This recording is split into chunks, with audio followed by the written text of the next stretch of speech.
Even if you're completely brand new to Blender, there's a good chance that you're already familiar with textures if you've ever played a video game. A texture is just a two-dimensional image mapped onto a three-dimensional surface in order to give it more detail. In older games or games like Minecraft, the difference between what's geometry and what's a texture is pretty obvious. In more modern games though, or in more complex visual effects shots, the difference between what's model detail and what's texture detail can be a little bit hard to spot. As polygon counts grew higher with faster and faster computers, the details that modelers could add with geometry got smaller and smaller, while at the same time as graphics cards got better, more types of textures were able to influence the appearance of the model in more complex ways.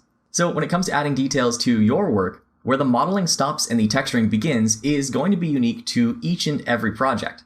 Let's say you're tasked with creating a brick wall.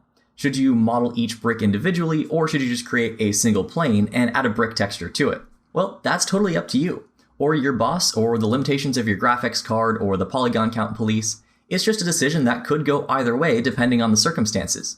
For this course, I'll just assume that any details that you haven't modeled are the details that you want to add with textures. And you have a couple different ways that you could go about that.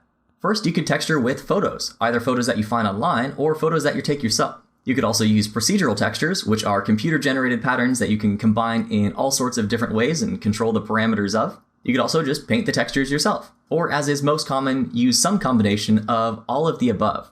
By the end of this course though, you should be comfortable with all of those different approaches and have a good understanding of how to start any texturing project. Now let's dive into the first chapter about image textures and texture mapping.